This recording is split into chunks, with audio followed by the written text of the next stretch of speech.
Canadians have long stood up to oppression, barbarism, and tyranny. That includes early attempts to end the slave trade, alliances against dictators, including a war against Nazi Germany starting in 1939 and against North Korea in the 1950s. It also includes reforms of discriminatory practices at home, far in advance of most other nations. However, some Canadians are now wrongly and overly critical of Israel in its war with Hamas and Hezbollah, or de facto excusing those groups with the argument that Israel is really to blame. Since the October 7, 2023 massacre, when 6,000 Hamas terrorists invaded Israel and murdered over 1,200 people, some celebrities, politicians, and academics have called for an end to the genocide, except they're not talking about the victims of the October 7th massacre. They're accusing Israel of genocide. This because of the tragedy of civilian deaths. This inversion of properly placed blame and thus morality must be addressed, and in the context of Canadian values and past sacrifices against tyrants and civilization wreckers.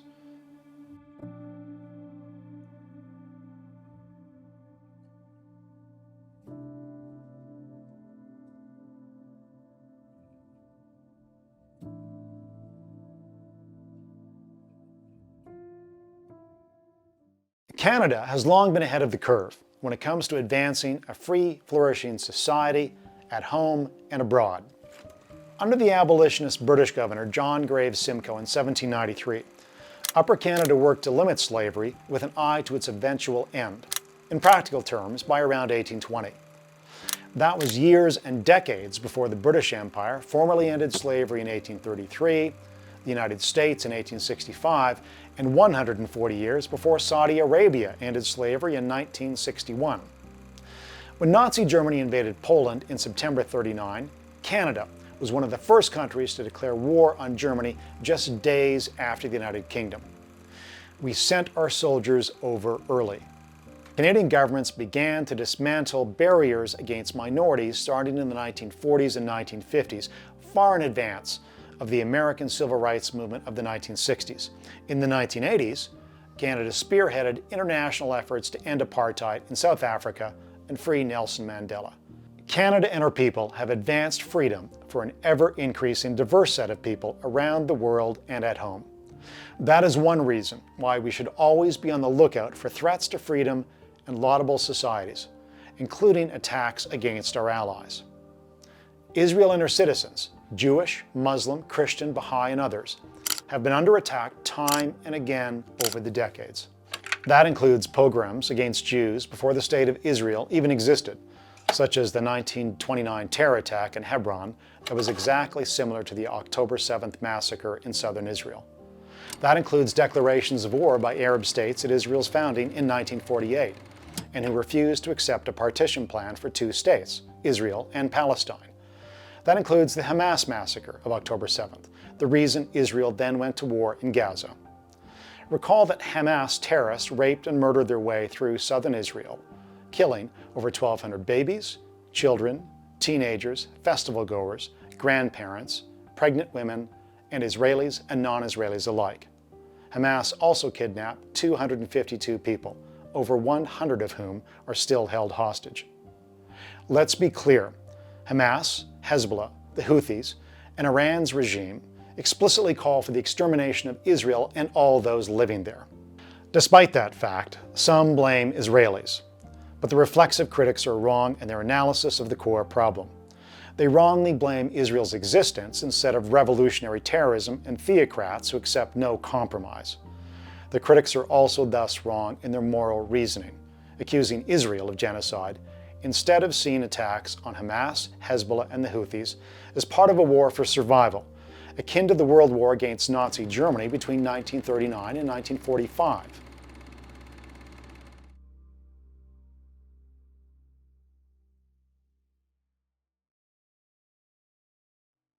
Let's now turn to the claim that Israel's war on Hamas and Hezbollah is genocidal because of innocent civilian deaths. There are two reasons Israel needed to invade Gaza. First, to rescue the hostages held by Hamas, and second, to end Hamas control of Gaza and to weaken Hezbollah's grip on southern Lebanon, from which it was planning its own October 7th style massacre attack. Hamas, Hezbollah, and the Houthis have openly declared their intentions to wipe Israel off the map. They are backed by Iran's repressive regime which murders its own young when they defy the theocrats on, for example, not wearing a head covering properly. Part of the anti-Israeli blame is driven by the reality of the tragedy of civilian deaths. And war is horrific and a tragedy for civilians on all sides. In the Second World War, 45 million civilians were killed, including 20,000 French civilians during the D-Day invasion and in the weeks after. In Japan, the atomic bombs dropped by our allies, the Americans, on Hiroshima and Nagasaki killed at least 110,000 Japanese. About 70,000 Germans died in the bombing raids on Hamburg and Dresden carried out by the British and Royal Canadian Air Forces. In the mid-1990s, NATO bombed Bosnian Serb forces to protect mainly Muslim victims in the former Yugoslavia. Innocent civilians suffered and died. As many as 13,000 civilians were killed in Kuwait during the 1990 UN-approved and US-led war to liberate that country from Saddam Hussein and his troops.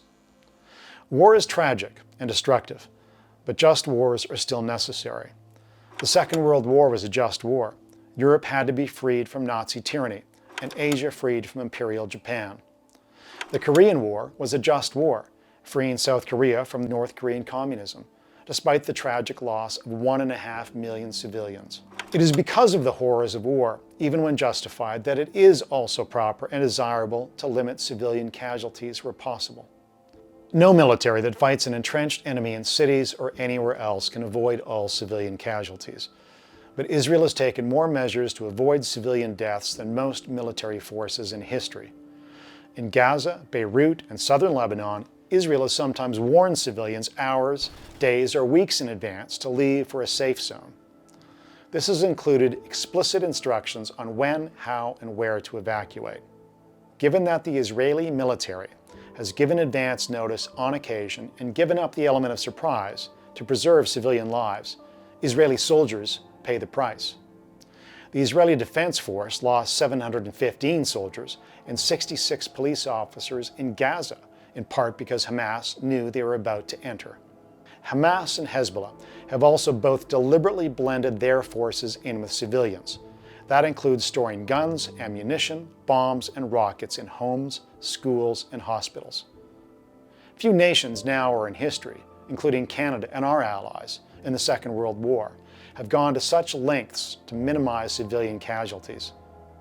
These precautions are opposite the claims that we hear about Israel and genocide.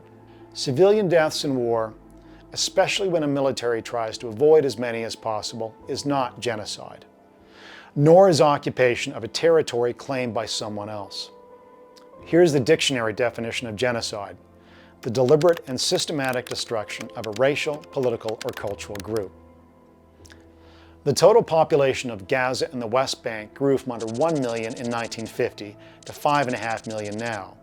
21% of Israel is made up of Arabs, who vote, get elected to Israel's parliament, and are even appointed to Israel's courts.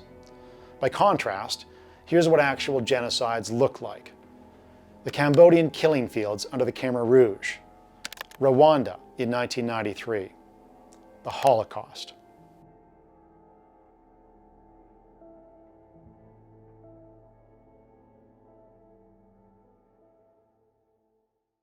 So after the October 7th massacre in southern Israel and the necessary war in Gaza and Lebanon, who's to blame for the deaths of Israeli and Palestinian civilians? Hamas and Hezbollah, who block peace and choose terror. Iran's government, which was directly behind the October 7th massacre, and with whom Hezbollah was planning another October 7th-style attack from the north, from Lebanon. Some Palestinian leaders in past decades who had the choice to make peace and instead walked away. Since Israel pulled Israeli settlements out of Gaza in 2005, Gazan leaders have had the chance to accept peace, stop the terror attacks, and turn Gaza into a Mediterranean version of Hong Kong, Singapore, or Qatar, wealthy seaport cities. Instead, Gazans elected Hamas, whose charter calls for the destruction of Israel. Of course, it might be argued, and it is, that given Israel and Egypt still controlled the borders of Gaza, that it was impossible for that territory to flourish. But here are some relevant facts and counterexamples. Under Israel's initial occupation of Gaza and the West Bank after 1967, per-person GDP in the West Bank and Gaza rose from $1,600 to almost $2,000 by 1973. That occurred while per-person GDP in neighboring Jordan declined during the same period. Or ponder this example. Great Britain held Hong Kong as a colony from 1841 to 1997, with the exception of a few years in the Second World War. That didn't hold Hong Kong back. Instead, it prospered, going from a territory of mainly fishermen and charcoal burners to one of high finance. Hong Kong became one of the world's wealthiest territories under British rule. I'm not making an argument for or against colonialism. I am arguing it's possible to be a colony and flourish at the same time. Israel is not perfect. No nation-state is. Just before its founding, Jewish terrorism against Arabs and the British were common, including at a coffee shop in Jaffa and the bombing of the King David Hotel in Jerusalem in January 1948.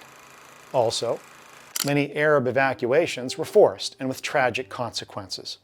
That included forced ethnic cleansing, recounted later by Yitzhak Rabin in his 1979 account of the battles at Rami and Lydda.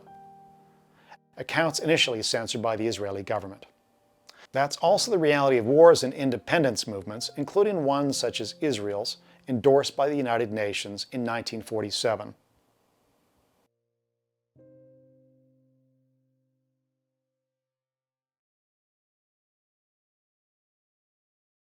Let's now look at the big picture.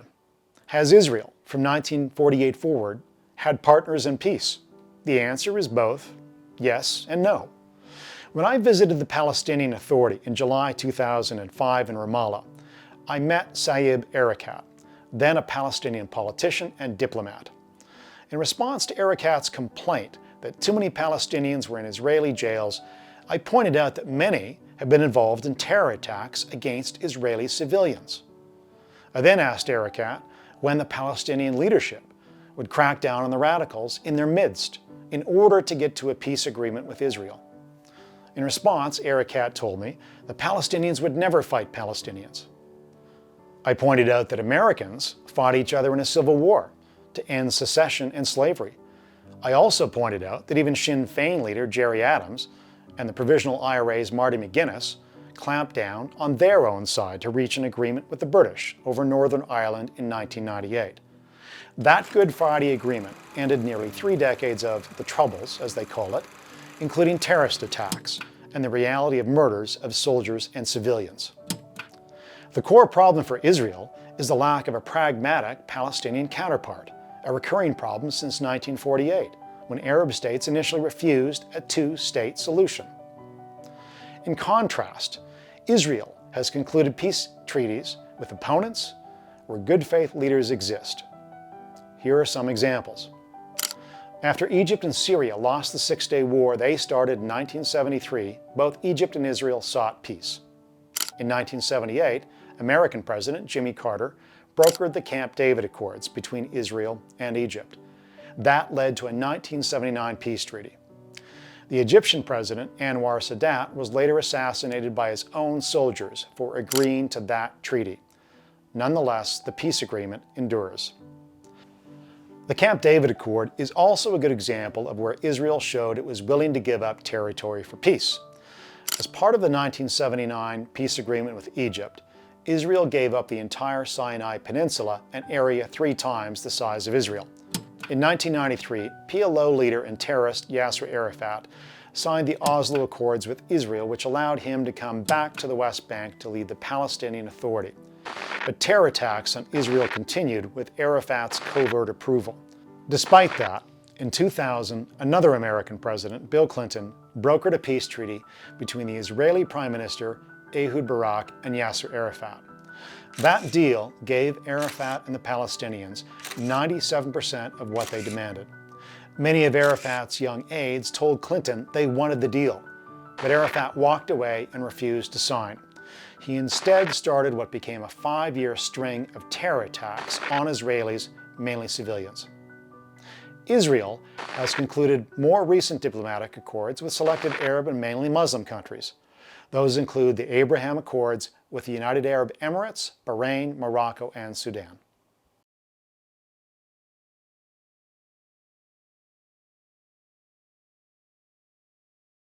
To say the world and all of us in it are imperfect is to understate the facts of human history. However, the experiment that is Canada and the United States and the United Kingdom and many other nations, including many non-Western countries, such as South Korea, Japan, Chile, Israel, and others, has been a successful experiment. It is one that values free and flourishing peoples. It is why such countries have prospered and become home to ever more diverse peoples over time.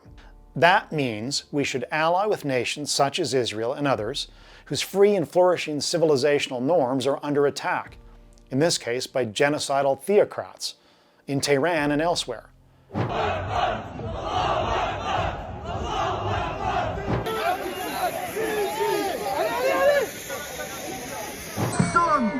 Nous sommes conscients qu'ils ont coupé. That's why Canadians should support Israel. We should also support the dissidents in Gaza, the West Bank, Lebanon, and Iran.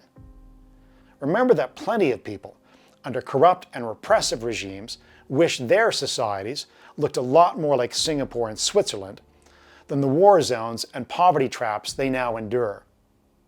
The reflexive critics of Israel are wrong in their reasoning, including their moral reasoning. We say today, long live October 7th! Pro-Palestinian protesters who have descended for the International Day of Action.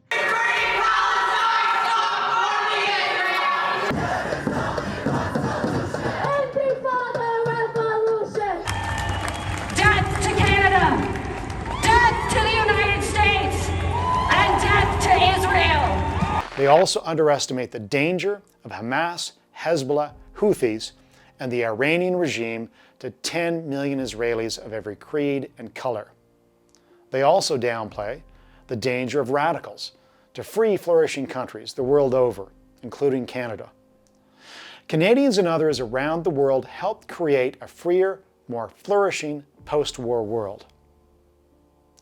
Canadians need to continue that tradition now by siding with our democratic liberal ally, Israel.